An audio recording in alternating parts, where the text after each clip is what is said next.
नमस्कार दोस्तों, आपका बहुत बहुत स्वागत है आज की कहानी में। उम्मीद करता हूँ आप सब लोग अच्छे होंगे, खुश होंगे। दोस्तों, इजराइल और फिलिस्तीन का वॉर आप सब लोग जानते हो। 7 अक्टूबर के दिन फिलिस्तीन ने इजराइल पर लगभग 5,000 से भी ज़्यादा रॉकेट दागे और वो सारे रॉकेट इजराइल के कई इलाकों पर जाकर गिरे, जिसकी वजह से लगभग 700 से भी ज़्यादा लोग मारे गए इजराइल के अंदर।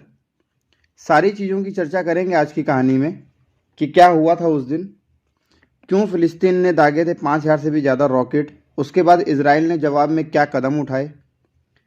लेकिन उससे पहले ये जानना जरूरी है कि इस लड़ाई का कारण क्या है, क्यों आए दिन फिलिस्तीन और इजराइल के बीच जंग होती रहती है। ऐसा ही कुछ करीब 1 साल पहले भी हुआ था, जब फिलिस्तीन ने एक साथ 3,000 से भी ज़्यादा रॉकेट दागे थे।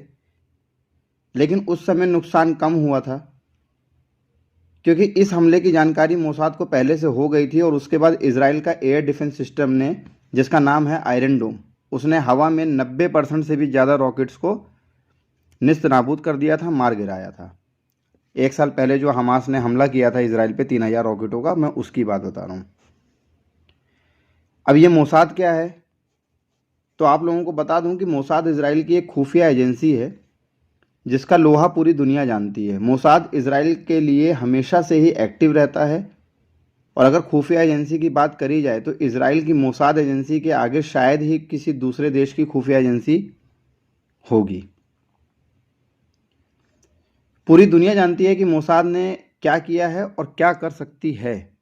लेकिन 7 अक्टूबर को ऐसा क्या हुआ जिसकी वजह से मोसाद को भी हमले की जानकारी नहीं हो पाई, क्योंकि मोसाद की नज़र हमेशा 24 घंटे अपने दुश्मनों के ऊपर रहती है। और मैं भी जानता हूँ, आप लोग भी जानते हैं कि इजराइल के लिए सबसे बड़ा दुश्मन फिलिस्तीन और हमास है। उसके अलावा मुझे नहीं लगता है कि इजराइल का कोई दूसरा इतना बड़ा दुश्मन होगा। तो मोसाद की नज़र तो लाजमी बात है कि हमेशा 24 घंटे फिलिस्तीन और इजराइल के ऊपर रहती है। लेकिन इस बार वो क्यों फेल हो गई, इस बार वो क्यों नाकाम हो गई और मोसाद को पता ही नहीं चला कि उसके देश पर इतना बड़ा हमला होने जा रहा है, जिसकी वजह से पहली बार मोसाद पर उंगली उठाई जा रही है। उस मोसाद के ऊपर जिसने आज से करीब 10 साल पहले अपने 250 नागरिकों को दूसरे देश से बचा कर लाई थी। मतलब कि पूरी कहानी क्या थी मैं बता दूं। कंट्री का नाम तो मुझे अभी नहीं पता है क्योंकि मैंने उस पर कोई वर्क नहीं किया है। लेकिन 10-11 साल पहले की बात है, जब मोसाद एक कंट्री के आतंकवादी संगठन ने इजराइल के एक जहाज में जा रहे 250 नागरिकों को, जो सारे इजराइल के ही थे, मतलब उनको बंदी बना लिया था और अपने देश लेके चले गए थे। जिसके बाद मोसाद को ये खबर लगी और मोसाद ने फिर अपना एक ऑपरेशन स्टार्ट किया और जहाँ से दूसरे देश में जाकर उन्होंने अपने 250 नागरिकों को बचा कर लेके आए थे। लेकिन इस बार जो नाकामी हुई है मोसाद की, उसको इजराइल की हिस्ट्री में बहुत बड़ी नाकामी मानी जा रही है। लेकिन 7 अक्टूबर को ऐसा क्या हुआ जिसकी वजह से हमले की जानकारी ना इजराइल को हो पाई और ना ही इजराइल की खुफिया एजेंसी मोसाद को हो पाई, और क्यों इस बार इजराइल का एयर डिफेंस सिस्टम मतलब कि आयरन डोम भी रॉकेट्स को रोकने में नाकाम हो गया। तो आज की कहानी में मैं आपको इस सिलसिलेवार तरीके से सारी चीज़ों के बारे में बताऊंगा। उससे पहले अगर आप मेरे चैनल पर पहली बार आएँ तो प्लीज़ चैनल को सब्सक्राइब कीजिए, वीडियोस को लाइक कीजिए, शेयर कीजिए, ताकि इसी तरीके की स्टोरीज आपको मिलती रहें टाइम टू टाइम। तो इजराइल फिलिस्तीन का ये जो विवाद है वो आज का नहीं है दोस्तों। आए दिन दोनों देशों के बीच लड़ाई झगड़ा जंग होती रहती है। 1948 से पहले जो यहूदी लोग थे वो पूरी दुनिया में फैले हुए थे और यही सारे यहूदी लोग अमेरिका और यूएन से अपने एक देश की मांग कर रहे थे। तभी 1948 में अमेरिका ने यूएन के साथ मीटिंग करके उनसे बातचीत करके यहूदियों को एक देश बनाकर दिया, जिसका नाम रखा गया इजराइल। उनको जो ज़मीन दी गई थी वो फ़िलिस्तीन के बॉर्डर से लगी हुई ज़मीन थी। मतलब कि ये आप मैप में देख रहे होंगे कि ये फ़िलिस्तीन का मैप है जो आज इजराइल बन चुका है। उस समय पूरा का पूरा ये एरिया फ़िलिस्तीन का रहता था। लेकिन और तभी अमेरिका और यूएन ने इसी फ़िलिस्तीन के बॉर्डर पे इजराइल को एक छोटी सी ज़मीन दी थी यहूदियों के लिए, और उस देश का नाम रखा था इजराइल। लेकिन शायद से फ़िलिस्तीन के अंदर एक गिरोह है जिसका नाम है हमास, उसको ये चीज़ रास नहीं आई और आए दिन हमास अमेरिका के इस फैसले पर उंगली उठाता रहता था। लेकिन अब यहूदियों को अपना एक ठिकाना मिल चुका था, अपनी एक ज़मीन मिल चुकी थी और अपना एक देश मिल चुका था, और शायद से ये विवाद ना होता अगर हमास ने इज़राइल को उकसाया ना होता। अब सारे यहूदी लोग उस जगह जाकर बसने लग गए, क्योंकि पूरे जितने भी यहूदी थे वो अलग अलग देशों में फैले हुए थे, पूरी दुनिया में फैले हुए थे। तो लेकिन जब उनके लिए एक देश बना दिया गया, उनके लिए एक ज़मीन दे दी गई, तो सभी यहूदी लोग वहाँ जाकर रहने लग गए, जिस देश का नाम रखा गया था इज़राइल। अमेरिका ने उनको एक ज़मीन दी थी और उनका एक देश बनाया था उन दिनों। 1948 की बात है ये। लेकिन कहते हैं ना कि अगर कोई ये ठान ले कि हमको आगे चलकर अपनी एक पहचान बनानी है, तो उसको कोई रोक नहीं पाया है दोस्तों। फिर चाहे वो कोई एक देश हो, चाहे फिर वो कोई एक शख्स हो। और शायद सभी यहूदियों का ये मकसद था कि हमको अपने देश की एक अलग पहचान बनानी है, और यही सोच यहूदियों के अंदर आज भी है। यहूदी लोग शुरू से ही दिमाग से बहुत तेज़ इंटेलिजेंट रहे हैं और मेहनती रहे हैं, और सिर्फ उन्होंने शुरू के दिनों में अपने देश के बारे में ही सोचा था, अपने देश के डेवलपमेंट के बारे में सोचा था। उन दिनों भी हमास आए दिन इज़राइल को एक देश नहीं मानता था, और आज भी हमास उनको एक देश नहीं मानता है। लेकिन शायद से इज़राइल को इस बात से ना पहले फ़र्क पड़ता था और ना आज फ़र्क पड़ता है। फ़िलिस्तीन बोलो या हमास, पहली बार लड़ाई 1964 में हुई थी। हमास मैं बार बार इसलिए बोल रहा हूँ क्योंकि फ़िलिस्तीन में एक आतंकी गिरोह बोलो या उनका एक कम्युनिटी बोलो फ़िलिस्तीन की, जिसका नाम रखा गया है हमास। आतंकी संगठन मैंने इसलिए बोला क्योंकि अमेरिका के साथ साथ कई ऐसे देश हैं जो फ़िलिस्तीन के हमास को आतंकी संगठन मानते हैं। तो इसीलिए मैं मतलब बोल रहा हूँ कि चाहे फ़िलिस्तीन बोलो या हमास बोलो, पहली बार लड़ाई 1964 में हुई थी इज़राइल के साथ।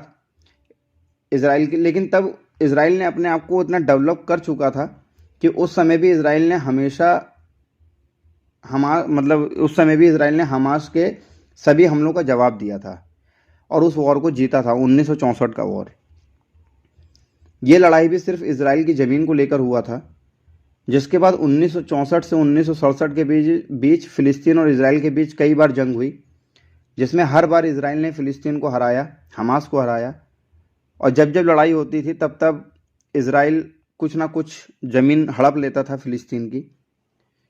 तो जैसा कि आप लोगों ने मैप में भी देखा था कि पहले जब इज़राइल को ज़मीन दी गई थी, अमेरिका ने जब देश बना के दिया था, तो इज़राइल का 10% ज़मीन थी और फ़िलिस्तीन की 90% ज़मीन थी। लेकिन आज की तारीख में फ़िलिस्तीन की 10% ज़मीन बची है और इज़राइल की 90% ज़मीन बची है, सिर्फ और सिर्फ यही एक जंग के कारण। क्योंकि जब जब फ़िलिस्तीन इज़राइल को उकसाता था, इज़राइल पे हमला करता था, तो इज़राइल एक डेवलप कंट्री बन चुकी थी तब तक, और हमेशा इज़राइल मुंह तोड़ जवाब देता था, उनको हराता था जंग में और कुछ ना कुछ ज़मीन हथिया लेता था। लेकिन 1967 में इज़राइल का लोहा पूरी दुनिया ने माना, जब इज़राइल ने अकेले 6 इस्लामिक कंट्रीज़ से लड़ाई लड़ी और उन सभी 6 इस्लामिक कंट्रीज़ को एक हफ्ते के अंदर हरा दिया। उन 6 कंट्रीज़ के नाम थे Egypt, Syria, Jordan, Iraq, Saudi Arabia और कुवैत। इस सभी 6 कंट्रीज़ को इज़राइल ने अकेले 1967 की जंग में हरा दिया था, वो भी एक हफ्ते के अंदर ही अंदर। जिसके बाद से आज भी उस युद्ध को एक एग्जाम्पल के तौर पर देश के लोग पढ़ते हैं और लोग चर्चा भी करते हैं। बस 1967 के बाद धीरे धीरे इज़राइल फ़िलिस्तीन की ज़मीन को अपना बताने लगा। अब यहाँ पर सब लोग सोचेंगे कि इज़राइल फ़िलिस्तीन पर बहुत ज़्यादती कर रहा है। लेकिन आप लोगों को बता दूं कि इज़राइल उन देशों में से नहीं है कि आप लोग उसको परेशान करो, उस देश को, उन देश के नागरिकों को परेशान करो, वो शांत बैठा रहे। इज़राइल, मैंने पहले ही बताया, इज़राइल पहले से ही एग्रेसिव देश रहा है, एग्रेसिव कंट्री रही है। इज़राइल हमेशा से ही मतलब एग्रेसिव रहा है अपनी चीज़ों को लेकर। और अगर लड़ाई झगड़ों की बात करी जाए तो इज़राइल फ़िलिस्तीन वॉर, फ़िलिस्तीन की एक कम्युनिटी हमास ने शुरू करी थी 1964 में। तो 1967 की जंग, मतलब कि 1967 की जंग के बाद से इज़राइल ने अपना एक मकसद भी तैयार कर लिया था, जब उसने 6 इस्लामिक कंट्रीज़ को हराया था, कि अब हमको इज़राइल से अपने देश को ग्रेटर इज़राइल बनाना है। जिसके लिए इसराइल ने फ़िलिस्तीन की ज़मीनों पर कब्जा करना शुरू कर दिया था धीरे धीरे। जब जब फ़िलिस्तीन उस पर हमला करता था तब तब वो इसराइल उसका मुंह तोड़ जवाब देता था और उसकी कुछ ना कुछ ज़मीन को हड़प लेता था। धीरे धीरे फ़िलिस्तीन का जो एरिया था वो कम होता गया और धीरे धीरे इसराइल फैलता चला गया। और शायद से यही मकसद था यहूदियों का, यही मकसद था इसराइल के सभी नागरिकों का और सभी फोर्सेस का, सभी मतलब ऑफिशियल पर्सन्स का, चाहे आर्मी हो चाहे एयरफोर्स हो। धीरे धीरे इसराइल अब उस ज़मीन पर कब्जा कर चुका था, जिसकी वजह से ये इसराइल और फ़िलिस्तीन का विवाद बड़े पैमाने पर शुरू हो गया और आज भी विवाद चला आ रहा है। फ़िलिस्तीन में एक शहर था यरूशलेम, जो 35 एकड़ में फैला हुआ एक शहर है और इसराइल में उस शहर पर कब्जा कर लिया था, ये बोलकर कि यहाँ पर हमारा टेम्पल माउंट है। मतलब कि आसान भाषा में बोला जाए तो एक धार्मिक मंदिर, धार्मिक टेम्पल। लेकिन दूसरी तरफ फ़िलिस्तीन के मुस्लिम लोग जो थे वो उनका मानना था कि मक्का मदीना के बाद दूसरे नंबर पर जो हमारा धार्मिक स्थान है वो यरूशलेम है, क्योंकि उनके हिसाब से उनके जो मोहम्मद पैगंबर जी थे उन्होंने अपना जो आखिरी कदम रखा था वो यरूशलेम में ही रखा था और उसके बाद वो जन्नत की ओर कूच कर गए थे। लेकिन क्या सच है क्या झूठ, कितनी सच्चाई किस में है कितनी सच्चाई नहीं है, ये कोई नहीं जानता है। बस यही 35 एकड़ की ज़मीन बनी हुई है दोनों देशों के बीच की जंग का कारण।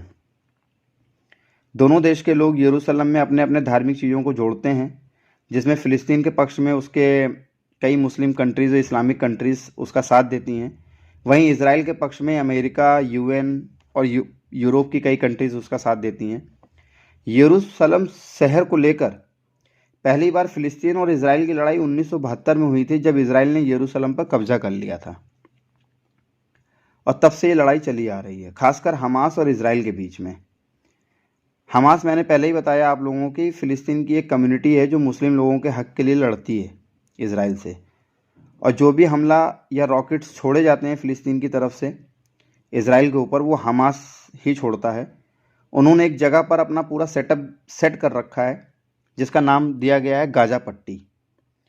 गाज़ा पट्टी पे ही उन्होंने अपना पूरा सेटअप इसलिए सेट कर रखा है क्योंकि उनके जितनी भी रॉकेट्स, जितने बम बारूद, जो भी कुछ मिलेंगे वो आपको गाज़ा पट्टी पर ही मिलेंगे। उसका सबसे बड़ा कारण यह है कि गाज़ा पट्टी से इसराइल देश पे हर किसी भी शहर में हमला किया जा सकता है। गाज़ा पट्टी इस जगह पर है और हमास के आतंकियों का, हमास के लोगों का गाज़ा पट्टी पर पूरी तरीके से मतलब कब्जा पहले से ही हो रखा है। तो गाज़ा पट्टी से जो भी रॉकेट्स या जो भी बम बारूद छोड़े जाते हैं वो गाज़ा पट्टी से ही छोड़े जाते हैं। जो भी आतंकी इसराइल के अंदर भेजे जाते हैं वो गाज़ा पट्टी के से ही भेजे जाते हैं, क्योंकि गाज़ा पट्टी एक ऐसी जगह है जहाँ पर इसराइल के किसी भी कोने पर हमला किया जा सकता है। तो दोस्तों, ये तो थी एक शॉर्ट फॉर्म हिस्ट्री इसराइल और फ़िलिस्तीन के कॉन्फ्लिक्ट या वॉर को लेकर। मैंने शॉर्ट में बताया है पूरी हिस्ट्री को, क्योंकि अगर मैं इसराइल के पैदा होने से लेकर के, इसराइल देश के पैदा होने से लेकर के और 7 अक्टूबर को जो हमला किया गया हमास द्वारा इसराइल पर, पूरी कहानी अगर बताने बैठूंगा तो 2 से 3 घंटे की कहानी बन जाएगी। लेकिन फिर भी मैं धीरे धीरे बीच बीच में एक पार्ट्स लेते आऊँगा, क्योंकि काम कर रहा हूँ मैं, कभी इसराइल का, कभी फ़िलिस्तीन का, कभी यरूशलेम का, कभी मोसाद का। पार्ट्स में लेके आऊँगा कहानियों को कि मोसाद क्या चीज़ का है, क्या किस चीज़ का नाम है, मोसाद का काम क्या है, इसराइल और फ़िलिस्तीन की वॉर कहाँ से शुरू हुई, पूरी डिटेल के साथ लेके आऊँगा कहानियाँ धीरे धीरे, लेकिन कुछ कुछ पार्ट्स में लेके आऊँगा। खैर, कहानी तो मैं बाद में लाऊँगा, लेकिन अब जानते हैं कि ये जो 7 अक्टूबर को जो हमला किया था, मतलब फ़िलिस्तीन ने इसराइल के ऊपर, उसके बारे में जानते हैं। ये तो मैंने एक शॉर्ट फॉर्म में मतलब हिस्ट्री बता दी। तो दिन था 7 अक्टूबर का, मतलब आज से 4 दिन पहले, 5 दिन पहले की बात है। 7 अक्टूबर की सुबह करीब 4 बजे के आसपास हमास की तरफ से 5000 रॉकेट दागे जाते हैं और वो सभी रॉकेट इसराइल के कई ठिकानों पर जाकर गिरते हैं। उस वक्त इसराइल सो रहा था। उस दिन इसराइल में छुट्टी भी थी, क्योंकि उस दिन इसराइल में सिमचैट तोरा का फेस्टिवल था। अब ये सिमचैट तोरा क्या है मैं आप लोगों को बता दूं कि तोरा जो है वो यहूदियों का या इसराइल के लोगों का एक धार्मिक ग्रंथ है, जिसको हर नागरिक, इसराइल के हर नागरिकों द्वारा 3 साल के अंदर अंदर पढ़ना होता है। पूरा पूरा पूरा मतलब ग्रंथ को पढ़ना होता है और जब हर नागरिक ये पूरा ग्रंथ पढ़ लेता है तोरा नाम का, तो उसके बाद बैठक होती है ऑफिशियल्स पर्सन्स के बीच में, जो इजराइल के हैं, जो सर्वे करते हैं, उन लोगों के बीच में बैठक होती है। और फिर एक दिन तय किया जाता है कि हाँ, सारी पूरे ग्रंथ को 3 साल के अंदर अंदर पढ़ लिया गया है हर नागरिकों द्वारा। तो उसका एक दिन तय किया जाता है कि हाँ, अब इस दिन हम इस चीज़ का जश्न मनाएंगे। और कहते हैं कि इजराइल का ये सबसे बड़ा फेस्टिवल माना जाता है, सबसे बड़ा त्यौहार माना जाता है। पूरा इजराइल 6 अक्टूबर की शाम से ही जश्न में डूबा हुआ था, क्योंकि उनको मालूम था कि 7 अक्टूबर को उनका सबसे बड़ा फेस्टिवल है। तो जश्न काफ़ी देर रात तक मनाया जाता है, 6 अक्टूबर की रात में। और जब पूरा 6 अक्टूबर की आधी रात में जाके जब पूरा इजराइल सो जाता है, तो अनगिनत रॉकेट इजराइल दागे गए जाते हैं। और जब गिनती होती है, रॉकेट दागने के बाद जब गिनती होती है सुबह, जब इजराइल को पता चलता है कि हाँ, ऐसा ऐसा हुआ है, तो लाशों की जब गिनती होती है तो बताते हैं कि 700 से भी ज़्यादा लोग मारे जा चुके थे उस हमले की वजह से इजराइल के अंदर, जिसमें ज़्यादातर बेगुनाह बच्चे, बेगुनाह लोग, आम नागरिक लोग मारे गए। जब इजराइल को पता चला कि हमला कहाँ से हुआ है, तब इजराइल ने भी पलटवार किया। और उसके बाद इजराइल के हमलों से फ़िलिस्तीन में भी करीब 2000 के लगभग लोग मारे गए, जिसमें बेगुनाह लोग ही शामिल थे ज़्यादातर।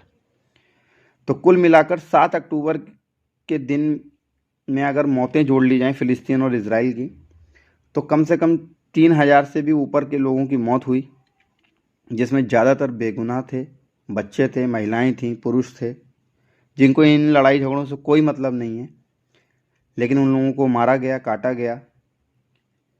अब बात आ जाती है कि मोसाद को इस हमले के बारे में कैसे नहीं पता चला। तो ये जो फेस्टिवल था इजराइल में, ये यहूदियों का सबसे बड़ा फेस्टिवल माना जाता है। और जब 1 साल पहले फ़िलिस्तीन ने इजराइल पर रॉकेट दागे थे, 3000 रॉकेट दागे थे, तो इजराइल ने उस दिन ही ये सोच लिया था कि फ़िलिस्तीन का नामो निशान मिटा दिया जाएगा मैप से। लेकिन वो लड़ाई कहीं वर्ल्ड वॉर का रूप ना ले ले, क्योंकि जब फ़िलिस्तीन पर हमला किया गया इजराइल द्वारा, तो कई इस्लामिक कंट्रीज़ लड़ने को तैयार हो गई थी फ़िलिस्तीन की तरफ से इजराइल के विपक्ष में। तो अमेरिका को ये डर लग गया था कि कहीं ये युद्ध थर्ड वर्ल्ड वॉर का रूप ना ले ले, जिसकी वजह से अमेरिका बीच बचाव में आता है और इजराइल और फ़िलिस्तीन के बीच एक ट्रीटी साइन करवाता है कि आज के बाद ऐसे हमले नहीं होंगे बिना किसी इन्फॉर्मेशन के, और ख़ासकर फेस्टिवल वाले दिन तो बिल्कुल भी नहीं होंगे। क्योंकि 1 साल पहले जब फ़िलिस्तीन ने हमला किया था इजराइल पे, तब भी उस समय इजराइल में कोई ना कोई फेस्टिवल था, जिसकी वजह से ये बात उठाई गई थी कि फेस्टिवल वाले दिन ना इजराइल फ़िलिस्तीन पे हमला करेगा और ना ही फ़िलिस्तीन इजराइल पे हमला करेगा। और अगर लड़ाई पहले से चल रही है तो फेस्टिवल वाले दिन लड़ाई झगड़ा नहीं होगा, हमलेबाजी नहीं होगी। तो 7 अक्टूबर को बहुत बड़ा त्यौहार था इजराइल का। तो मोसाद को भी ये मतलब मालूम था कि ट्रीटी साइन हुई है, अमेरिका द्वारा ट्रीटी साइन करी गई है, जिस पे फ़िलिस्तीन ने भी हामी भरी है। तो मोसाद थोड़ा सा रिलैक्स भी था इन सब चीज़ों को लेके, लेकिन कहीं ना कहीं मोसाद गलत था, अमेरिका गलत था, वो ट्रीटी को तोड़ा गया। और 7 अक्टूबर के दिन हमास के आतंकवादियों द्वारा 5000 से भी ज़्यादा रॉकेट इजराइल पे दागे गए, जिसके बाद इजराइल के अंदर 700 से 800 के करीब मौतें हुई। जिसके बाद इजराइल ने पलटवार किया, जिसमें 2 से लेकर के 2500 तक लोगों की मौतें हुई फ़िलिस्तीन के अंदर। लेकिन अब 4 से 5 दिन बीत चुके हैं हमला हुए, इजराइल अभी भी किसी की सुन नहीं रहा है और अपनी जिद पे अड़ा हुआ है कि फ़िलिस्तीन और गाज़ा पट्टी का नामो निशान मिटा देगा, हमास का नामो निशान मिटा देगा। आज भी बीच बीच में इजराइल अपने जहाज़, अपने आर्मी को भेजता है फ़िलिस्तीन और गाज़ा पट्टी में हमला करने के लिए। और आज भी न्यूज़ में आप लोग सुन रहे होंगे कि अभी भी लड़ाई जारी है, जंग जारी है। अमेरिका ने भी बहुत समझाने की कोशिश करी, लेकिन इजराइल अभी किसी की भी सुनने को तैयार नहीं है, क्योंकि इजराइल अपने नागरिकों को लेकर काफ़ी इमोशनल देश है। वो नहीं चाहता है कि वो उसका एक भी नागरिक परेशानी में हो। तो यहाँ तो 700 से 800 के लगभग उसके नागरिक मारे गए फ़िलिस्तीन के रॉकेट्स द्वारा जो हमला किया गया था। तो इज़राइल तो अभी फ़िलहाल किसी की सुन नहीं रहा है, लेकिन उम्मीद यह है कि बहुत जल्दी जंग को रोका जाएगा। इज़राइल अपनी बातों लोगों की बातों को सुनेगा। हमारे प्रधानमंत्री जी मोदी जी ने भी इज़राइल को समझाने की बहुत कोशिश करी है, लेकिन जैसा कि मैंने आप लोगों को बताया कि इज़राइल अभी भी किसी की सुन नहीं रहा है और अपनी ज़िद पे अड़ा हुआ है। लेकिन उम्मीद है बहुत जल्दी जंग रोकी जाएगी, बहुत जल्दी शांति स्थापित होगी इज़राइल फ़िलिस्तीन के बीच में, और उम्मीद करते हैं कि आगे ऐसी कोई जंग ना हो जिसमें सिर्फ़ और सिर्फ बेगुनाह लोगों की मौतें हों। तो ये थी दोस्तों पूरी कहानी इज़राइल फ़िलिस्तीन की, जो 7 अक्टूबर को हमला किया फ़िलिस्तीन ने।